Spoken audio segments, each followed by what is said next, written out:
Thank you for spending your Saturday with us, speaking to us about innovation in Africa, innovation in education in Africa.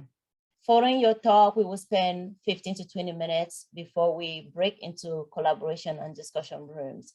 So thank you again, and over to you, Mrs. Swaniker.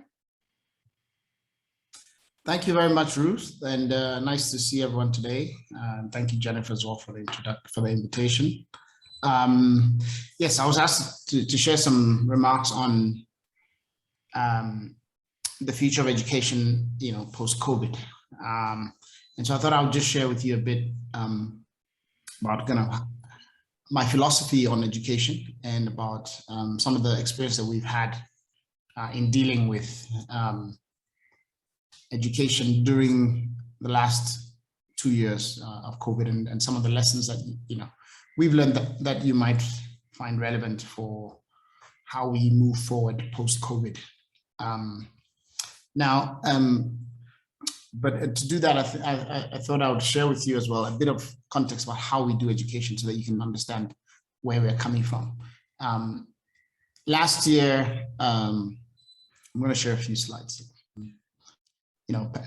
Crisis happened, all forced to go back to the drawing table, right? Lots of people are out of school. There's challenges of access to internet and other, infrastructure that we would need to keep learning. So many people lost, 1 to 2 years of education, and of course, it's going to be very difficult for people to catch up when they were not prepared.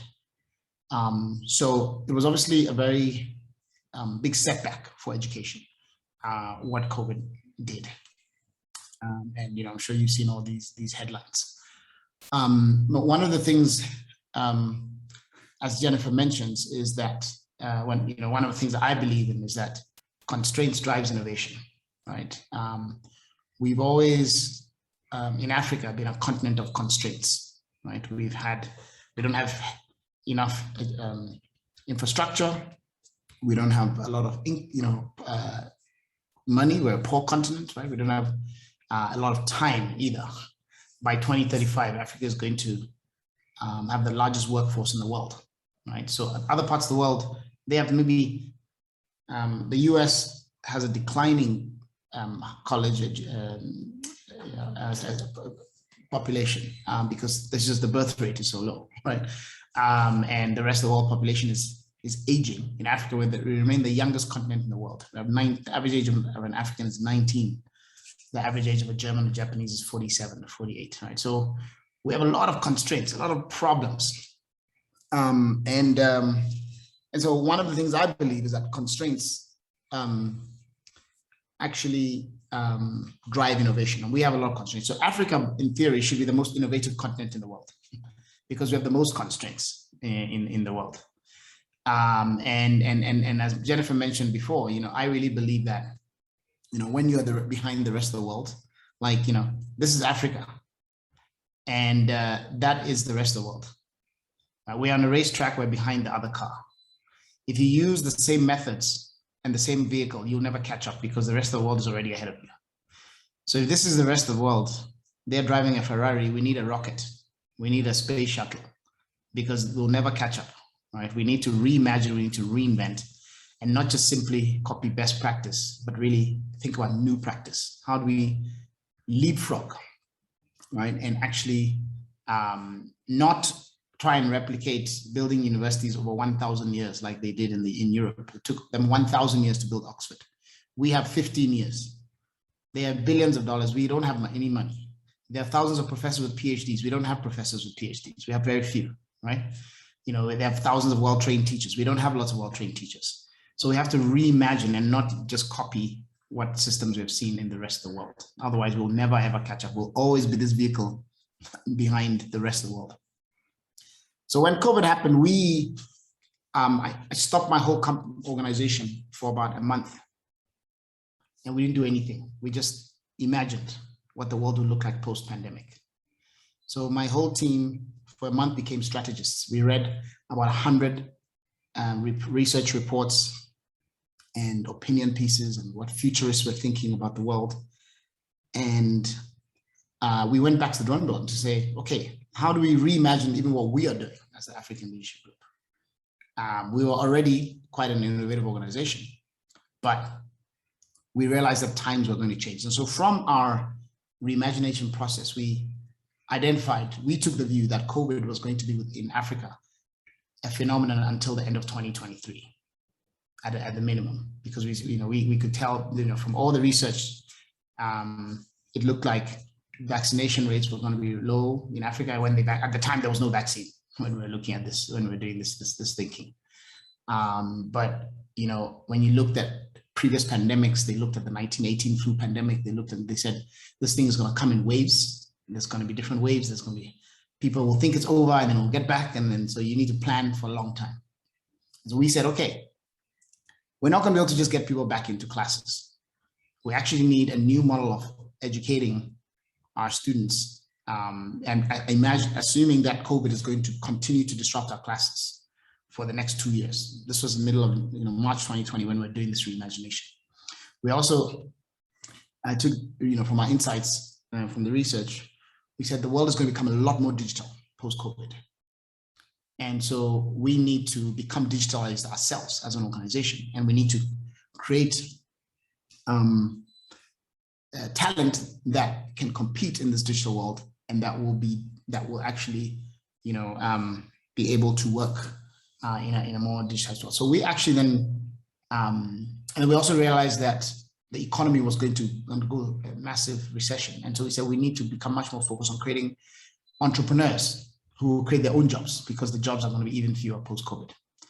So, and then the final thing we realized we needed to do was to start to develop talent that was agile and adaptable. Because aside from digital skills and aside from entrepreneurship, we actually don't know what the jobs of the future are going to be. So we need to actually, instead of creating people who are specialists in the area, the main thing we need to do is to develop people who are what we call part of the adaptable workforce. Their main skill is that they've learned how to learn, and they can reimagine themselves as the world changes, so that whatever skills are going to be needed in the future, they can quickly learn them and adapt themselves. So these are kind of the three big bets we made. We said we're going to bet big on digital skills. So we're going to go into training software engineers, data scientists, UX, UI designers, cybersecurity specialists. And we also said, this is an opportunity for us in Africa, because the rest of the world is going to need this talent, and the world is going to become much more open to hiring remote talent, because people are going to have to work remotely. And we've always had a challenge of trying to create work opportunities in Africa. Well, what if we actually saw this as a chance to export our talent, but without the brain drain? Because now you can have a software engineer sitting in Ghana working for a company in Germany, or a designer sitting in South Africa working for Zara in Spain. So we said, actually, we're going to become much more we're going to really lean into these and use this moment to innovate. So as a result of all this, we created a whole new model. African Leadership University before was a campus that you had to come to, for your whole education, you had to come to Mauritius or Rwanda and spend 3 years there. And you would be, taught by, our practices on campus. And, it was costing you $15,000 a year to go to Mauritius or Rwanda. We have about 2,000 students in the two campuses. So post-pandemic now, we're scaling up the university from 2,000 students to 20,000 students. And we're reducing the cost, and that's going to happen in the next 5 years. And we're reducing the cost of attendance from $15,000 to $2,000. So most universities are increasing costs, we're reducing costs. And the students are not going to spend all their time in Mauritius or Rwanda for 3 years, because we said, well, we're not sure we'll be able to keep them there because there'll be all these travel restrictions. We need a model that works. It's not like the US where they'll find the vaccine and they can speak to it. We said, no, in Africa, you need a model where even if you can't bring the students to campus, they need to be educated. So the new model of ALU is one where students come and spend 4 months in Mauritius or Rwanda. And then they go back home and they spend the rest of their career at one of 50 hubs around Africa. What the hub is a community, a cluster of students, which sometimes might have a physical space that they might use, but sometimes it doesn't have physical space. But what that cluster of students does is it gives you access to community. And in some cases, if we put up physical spaces, you get internet access to electricity. And we said we are going to really take our classroom, our learning outside of the classroom. Because research shows that to effectively learn a skill in anything, only 10% of it can be learned in the classroom. 20% comes from what they call developmental relationships with your mentors and peers and coaches. And 70% comes from doing. We learn best through experience. We learn best by getting our hands dirty. So let's actually use the fact that they don't have to spend all their time in Mauritius and Rwanda to let them get them out of the classroom and put them in the field. If you're learning about urbanization, you should not be sitting in beautiful Mauritius where there is no urbanization issues. You should be in the streets of Lagos, going around and talking to people who are dealing with urbanization challenges, doing research, surveying the communities, understanding what the challenges are, doing an experiment in that community. If you're doing wildlife conservation, you should not be sitting in the classroom. You should be shadowing the people who are running the game reserve. You should be interviewing people who live outside of the protected area about how they're dealing with human-wildlife conflict. And learning in that way, which is much more like how someone learns in a master's or PhD thesis than how someone sits in a classroom. We decided that the entire university would be focused around this notion of missions, not majors, where today students are given a menu of academic disciplines, Bachelor of Arts in History, Bachelor of Science in Chemistry. And very often these things have nothing to do with the student's passion. And the world changes, and they're not, most people end up in jobs that have nothing to do with what they studied in college. So we said, instead of giving them a menu of these academic disciplines, that give them a menu of challenges facing Africa. Grand challenges like healthcare, climate change, governance, infrastructure, empowerment of women, and so forth. And then we asked them not to choose a major, but we say choose a mission and identify which of these problems you want to solve. And with that, students are able to really think interdisciplinary and again, learning outside the classroom. So people often think, oh, you need technology to innovate and we can't continue education in Africa because we don't have broadband. In our experience, we actually find that technology is not the main blocker. Mindset is the biggest problem. We continue to think that education must be in the classroom and that the teacher is the only person who can teach. And so we need to wait until we have great teachers. We need to wait until we have broadband. And what we believe is that learning is something that people can do for themselves, because education used to be about acquisition of information, which was scarce. But today, information is everywhere, it's ubiquitous. And so young people can teach themselves, they can teach each other using peer-to-peer learning. And so we leverage a lot of peer learning, where they are learning. If you have to explain something to someone else, it lets you teach you have to learn it a lot better. And they've been doing this in primary school even. Escuela Nueva system in Latin America, has proven that you can actually do this at primary school level without technology, right? Just think about it. Is there any curriculum that teaches you how to walk or how to speak? You start teaching yourself at the age of 6 months. As human beings, we're able to learn by ourselves. But then when you go to grade 1, the teacher starts to teach you. And then they start to make you more and more helpless. And then by the time you get to university, you are completely helpless because you are now just completely used to someone telling you what to do. So we're trying to take people back to that 6-month-old self, where they were actually able to teach themselves. And you can do it with books, right? You don't need, internet access. It's a philosophy of that you are actually able to learn by yourself and learn from your peers and learn through doing. So put them outside the classroom, do projects. The greatest artists in the world, Michelangelo, and so forth, they didn't learn from school. They learned as apprentices, sitting under, other artists, and they learned by doing, right? And so this is what we have used this moment to accelerate what we're doing. We're actually going to go faster. We're going to now educate people 10 times faster than before the pandemic. And we are also,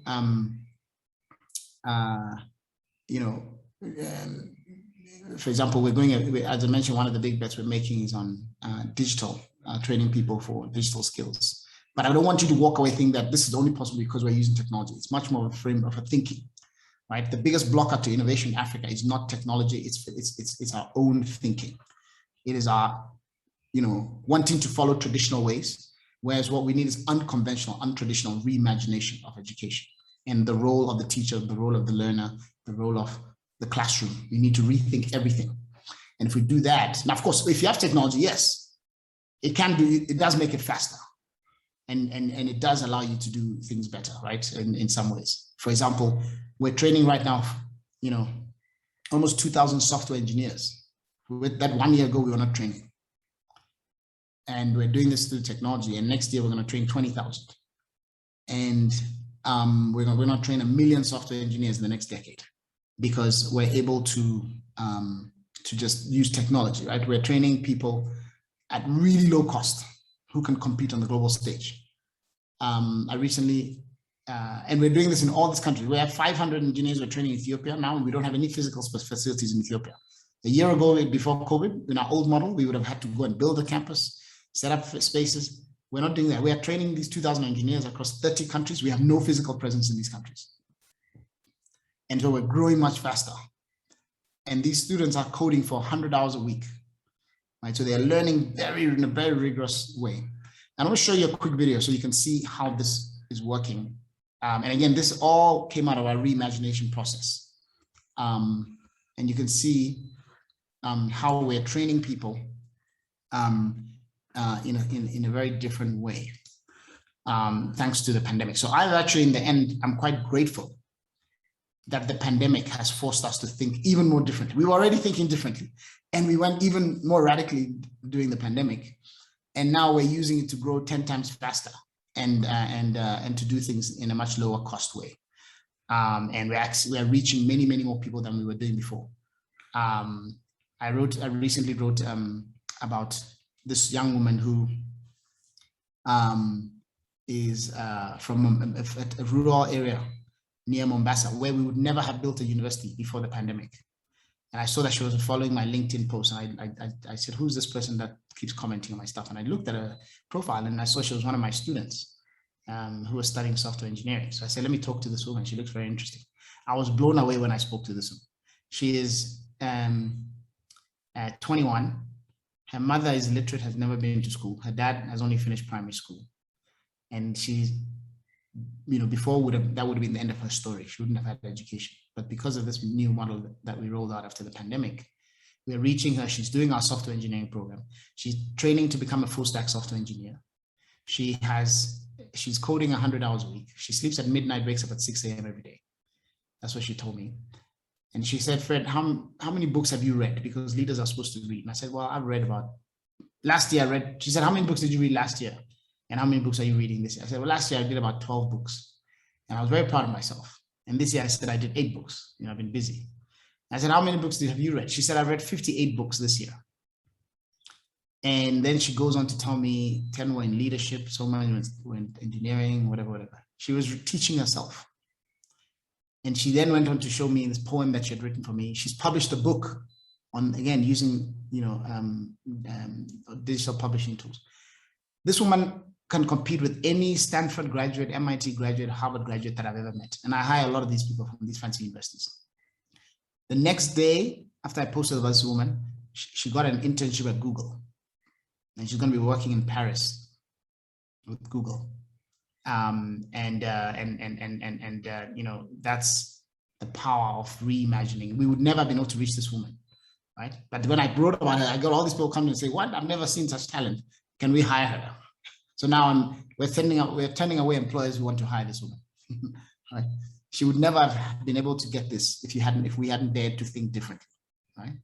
And so that's the opportunity that we have in Africa, is we can either go back to the same way after the pandemic and keep blaming things that are wrong with the system, or we can reimagine a new system and be bolder and have courage and actually show the rest of the world a new way of learning. I talked about how at ALU, we're distributing the university from everyone having to come to Mauritius, Rwanda, and that is really reducing the cost. Because before, the 15,000 was costing to come to Mauritius, Rwanda. We found that 70% of it had nothing to do with learning. You're spending $3,000 for housing, $3,000 for food, $2,000 for an air ticket, health insurance, all these things because we have to bring them to a central place, which before we put in the classroom, we spent $10,000. So we strip all that out by having this model where they spend only some portion in Mauritius and Rwanda, the rest of the time in their communities learning by doing and learning remotely, etc. And what that is also doing is now we're going to be the first African university to have a hub in Silicon Valley. Because, you know, the Carnegie Foundation, which has said to us, you know, we've never seen such an innovative model. We think that we need this in the US. And no one is coming back to our office space. So we're going to give you the space so you can run a hub. So we're now opening next summer a hub in Silicon Valley, and we're bringing our model to the US.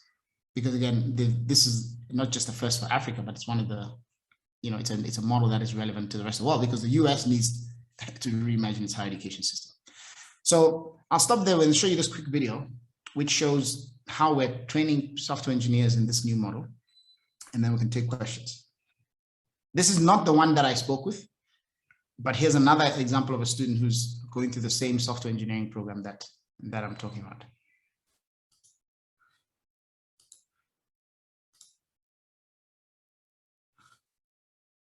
My name is Kurt Bayu, and I am in the ALX Harvard 10 Software Engineering Program, January cohort. My mission is to utilize mobile development to ignite positive change in the continent of Africa. ALX is the toughest and most exciting educational experience I've ever had in my life, and here's why. My background in college is I studied civil engineering and I did my master's in the same field. But then I was 7 months pregnant and working in a design firm dispassionately when all of a sudden a big revelation hit me like a ball of lightning that computers were what I loved. And then from that point on, I just knew that programming was my passion for life. Once I discovered my passion, I started to go out and talk to different people in this industry and let them know of my interest. And then that's how I got sent a link to the ALX application website. I prepared for and passed the 3 phases of application, and then it was very tough, even the application process, but then it took me up in a whirlwind journey of 70-hour weeks and more than 40 of peers with similar interests as mine. It has been the most excruciating, exciting, but enjoyable experience. So now I'm doing it full time along with raising my baby. It's a totally online program, so that has been convenient. I plan to use the knowledge and skills that I get from ALX and apply it in entrepreneurial projects, but mainly aligning with my own interests of mobile development, e-commerce, fintech. So this is my story.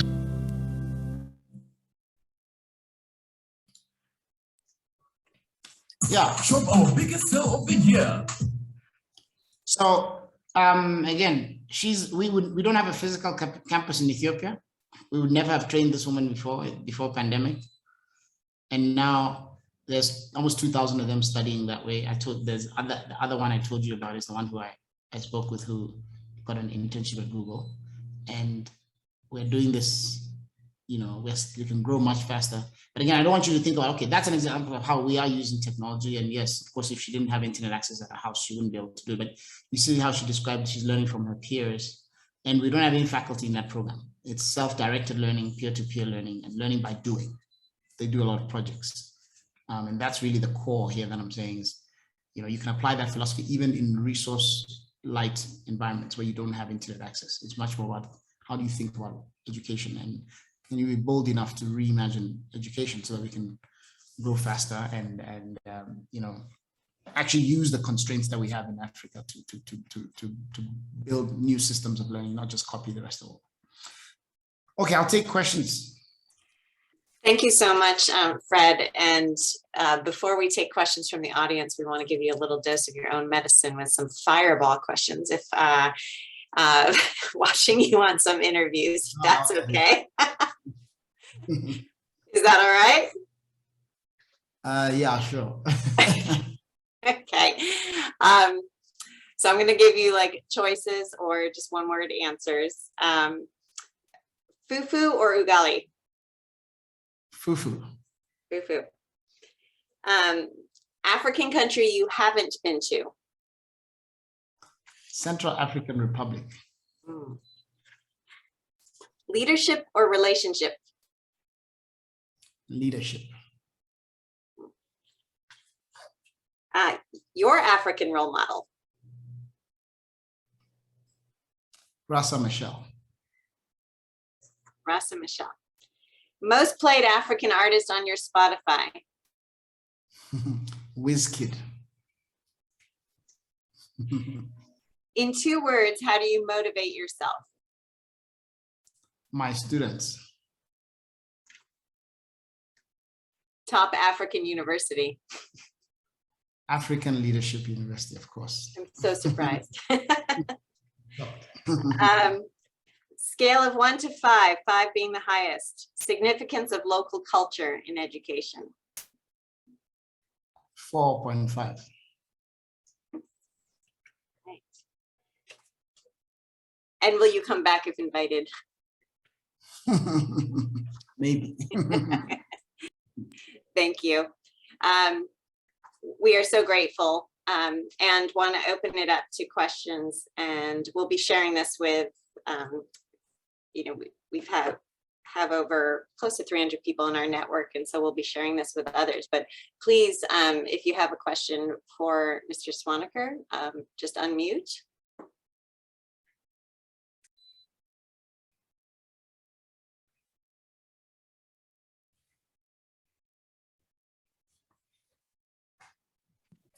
I have a question. This is Kim Welch. Hi, Fred. Thank you so much for what you've said and what you've done. I think it's amazing. You've done some really innovative things. I work in the higher education sector right now. I'm helping faculty in several countries across Africa to learn how to teach online. And so I'm interested in the innovative ways you're doing this. But how do you keep it within the context? So you have accreditation standards, you have certain objectives typically that you have to get through. So you're working in an innovative way while there are all of these constraints in the traditional model. How do you help students, balance that out? So you're working towards these objectives and maybe accreditations, and if they want to advance to other institutions, they have to show certain things that they've learned. How do you do that, with your innovations? Great question. So first of all, I'll say that accreditation is the single biggest barrier to innovation, right? Most accreditation systems are very archaic, and they're built around what education looked like in higher education 50 years ago. So in many countries in Africa, to get a license to start a university, you need 100 hectares of land. What does that have to do with anything? They say you need 100 hectares of land, otherwise you can't be a university. Then you need so many professors with PhDs. You need so many library books. You need so many computers. When we were going through accreditation in some countries, they will come in, the accreditors will visit us and say, where's your library? Well, our students use digital books, and they have access to thousands more titles than if we were to build a library. No, regulation says you need a library. So we set up a space, and no one uses it. They're like, you need a computer lab. We say, well, our students all have laptops. No, the regulation says you need computers. So you go to our computer lab today, and the students are sitting next to the computer lab with their next to the computer with their laptops, and they're not using this thing. Waste of time. All right. And so it's just a big barrier. You may have known Ashesi University in Ghana. It was for years producing the world-class graduates, much better feedback from employers about their graduates. it took them 17 years to get accreditation because they had to be under another university because of this, crazy regulation. So regulation is the single biggest barrier to innovation in education. And so the way we're handling it is in two main ways. Number one, we have chosen to base ourselves in countries that are more innovative. Like that's why we went to Mauritius, and then that's why we went to Rwanda. The Rwandan government has always, prided itself in being forward thinking and being a place where new innovative models can be incubated. So, they were the first ones to do things like drone delivery. I mean, blood delivery by drones, right? They've been doing that. They said, come and do it here. So, the Rwandan government is partnering with us in this model to allow us to remain accredited, but still offer this innovative model. And then in the other countries where we're building these hubs, they're not university campuses. The students continue to get the degree from Rwanda. So we only have to deal with one regulatory regime instead of 54. And then we are beaming our learning across these campuses, across these hubs. The students are coming to Mauritius, Rwanda for a little bit, but then they're getting their degrees from Rwanda, which has got, so they still get a fully accredited degree, but it's not from their countries that they're coming, which was the way we were behaving before the pandemic anyway. They were just spending the whole time in a more expensive model. So I'd say you have to go where the headaches are fewest, and work with, with governments that are more, disruptive and open to trying new things. The second thing we're doing is we have created a non-accredited model, which is what that ALX model is, right? So ALX is basically ALU without regulation, right? So you don't get a degree. And we're essentially finding that most universities are not producing talent that is ready for the future. So we're taking people who already have degrees and we're saying, you actually got quite a bad education. And so, but you got the certificate. So your parents will be happy, employers will be happy. You've got the regulated degree from whatever university. Now let's give you a proper education. And what you don't need a piece of paper now because you've got the piece of paper. Let's actually enable you to get the skills you need. Let's enable you to learn how to learn. Let's enable you to be prepared for the future. And then let's help you get a job. And so that's what we're doing with the ALX. It's not accredited, so we can do everything we want. And then the students are learning, and so that woman that I showed the video, she already has a master's degree in civil engineering, and she told us that what she's learning now is the most rigorous learning program she's ever had. And and we have all these people who have gotten and they've done basic degrees from other places, but we're now actually properly educating them, and we're doing it without regulation,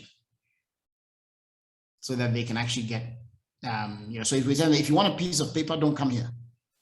If you want to learn and you want skills and you want to create a future for yourself, then you can come here. But if you literally just want a piece of paper, do not come here, because we don't believe, 45% of university graduates are unemployed in Africa. In our model, 90% of them are employed within 6 months. That's brilliant. Thank you. Can I ask one more question? I don't mean to take up all your time. Sure. Thank you. So when you say you teach them, you teach them to learn how to learn, what is your program for that? Well, part of it is, philosophical. They need to learn, we expose them to research and learning principles and get them to believe actually that they can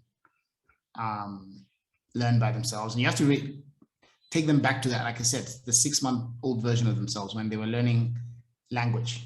Right? There's no curriculum to teach you language. You just absorb it from your parents and the environment. Right? Next thing is, I had learned 4 languages by the time I was 4. Before I went to any school, I could speak English, Ga, Twi, actually 5 languages. Then I learned Wolof when we went to Gambia, and then obviously a bit of French. So I had learned 5 languages by myself by the time I was 5. Then I started going to school, and then they tried to teach me some languages. I tried to learn Spanish later on. I couldn't learn it because I was now used to being spoon-fed, and I was like, no, but where's the curriculum? Where's it? So we try and take them back to that 6-month-old stuff where where you can learn without, where you, and so that's part of this philosophical, we expose them to a way of thinking, but most of it is just learning by doing. You put them in the situation where, you say, okay, go and do this group project. Go and do, you don't tell them now, this is how you're going to, now we're in the learning by doing thing. They just do it.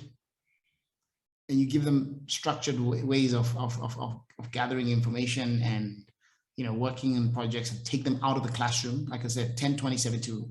We believe that they should be in the classroom for only 10% of their time. 20% should be from peers and mentors and coaches, and 70% by doing. Put them in the field, and then, that's kind of, at the end of it, they're like, wow, I learned so much by, shadowing that person who's in the field that I'm interested in, or going to do this research in the community, or, doing this project for this organization. And then that's, so we apply our philosophy of learning by doing to the students themselves. Excellent. There's Thank a you. question from Miracle Gavor asking, are you of the view traditional universities all over produce graduates without employable skills? Absolutely. All universities, not just African universities, the whole world. All universities, because remember, universities were not designed as skills enterprises. They were designed as knowledge enterprises. They were built in an era where knowledge was scarce, and there were places where professors would get together to do research. And that was the core activity of a university. The students are almost like an afterthought. Okay, I guess while we're doing this, let's have some research assistants. Let's have some people who can, support our research. But if you look at the rankings of universities, all driven by research. It's driven by it's a very much of an input base. When most quality assurance frameworks look at inputs, how many professors do you have? How much land do you have? How much, sometimes they'll even not give you accreditation because the size of the director's office needs to be 5 meters long by 10 meters wide. And, that it shows you what is being measured for quality. They don't rate a university because of how employable their graduates are. How many innovations do they create? How much impact do they have on society? The output of the university is not considered even in looking at the ranking of a university. If you look at all these rankings of the world, they don't consider the output. It's all about inputs. You need so many faculty, you need so many library books, you need so many computers, you need so many things. Then that shows you how the traditional system thinks. If they were tracking output and saying, okay, we're going to measure you on, because what gets measured gets done. So if they were measuring outputs, then we would say, okay, they're producing, new type of learning, new kind of methods. And so until that changes, I don't believe that we will produce highly employable graduates from universities, because that is not the main goal of the university. If you look at even the staffing of a university, they'll have a tiny one person in the career development area. When I was an undergraduate, I went to McAllister College in the US, fancy university. And I was, there was no career advice. There was no, it's almost like getting a job is seen as in most universities is seen as a vocational thing. It's not something that is the purpose of the university, right? And we're about intellectual development and not preparing you necessarily for the real world. And so you don't get credit often for internships, many universities, right? You don't get credit for doing work outside of the classroom. Meanwhile, this is how you learn much more powerfully than in the classroom. And so when you look at all those things, I remember in McAllister, there was 2 people in the career development. And when you go there and say, oh, I'm thinking of my career, and say, oh yeah, here's a few pamphlets, read those pamphlets and figure out how to get a job. Right?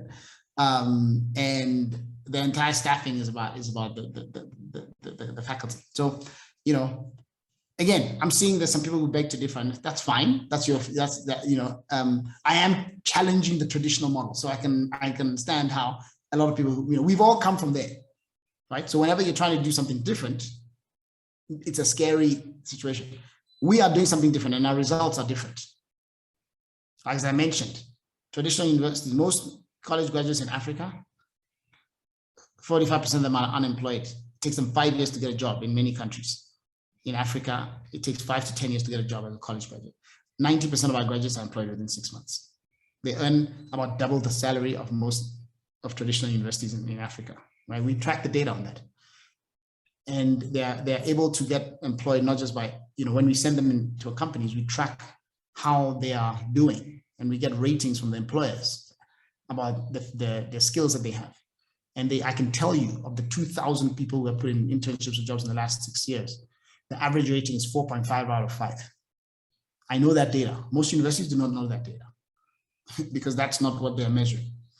So again, we can keep doing things the traditional way and we'll be that far behind the rest of the world. But if we want to catch up, we must be dare to be different. We must dare to break out of the traditional and break out of the conventional measures of success that have been imposed on us by regulators and by other systems that are not necessarily thinking about how to prepare young people for the future.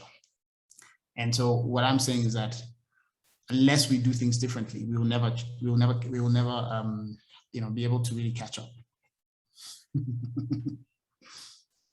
Thank you, Fred. One last question, anyone? Well, I would like to ask you, Mrs. Fred, how does your model, how does the K-12 education or the primary and high school, how does that attach to the non-certification model? Because what I tried to do was I had what I call portable schools for elementary schools and secondary schools. But every time I would present it, the argument was always, you need a certification. So at the secondary school level, they could code and learn the technical stuff without maybe the certification. But at the primary school level, how do you move them from where they are, the primary level and the secondary level, to where you would like to be? What is that transition? What do you mean? Well, we don't do primary. I do some secondary education with the African Leadership Academy, but ALU, everything is post-secondary. So right. So I'm looking at your model, as in, if there is no certification and stuff for the kids at the primary and secondary school level, which is what is required for them to even have that basic education to get to where you then take over, right? So is there a way that informal teachings could link that? If we're creating a model that is outside of the system, that is outside of the traditional way of teaching, and we want to give you those kids at that level where you can start training them. So how, I guess my question is, if I want to renovate primary school education outside of the system, how do I do it so that I get you a kid that is well educated and that is educated enough to be able to use your model? I think that obviously new systems need to be created, right? So many of these principles that I've talked about, learning by doing, learning from peers and coaches, learning from, way in a much more interdisciplinary way than, in a more, siloed way. You can apply them at primary school level, you can apply them at secondary school level. And it just requires, and they can either be supplementary to the traditional models that are much more focused on, memorizing facts and figures and not learning. It's not about learning how to learn, it's about learning a certain piece of content, et cetera, et cetera. You can layer something on top around what's going on in the classroom in a traditional school so that they can be better prepared for the 21st century. Or you can create new schools and create, and there's ways to get around it where, you can do the things that regulators want, but then you can then do other things that where they really learn and not just, and then that doesn't get credited. That's fine. You know what I mean? Yeah. And so, for example, in African Leadership Academy, we do the A levels, which is, traditional. It's got exams, and the students can show a certificate to any university that wants them. But we also have our own curriculum, which is not great. It's not examined by any external party, and we develop their leadership skills, their entrepreneurial skills, writing and rhetoric. They learn, about Africa and African studies, all these things that are not in the traditional curriculum. So what does that mean? It means that their A-level grades are not necessarily, they don't get, a student could come to us before ALA, and they might have gotten 9 A's in their O-levels. And at A-levels, they will only get 3 B's, right? That's because we're not keeping them in the classroom the whole time. We're doing all these other things, right? We're challenging them, we're doing this.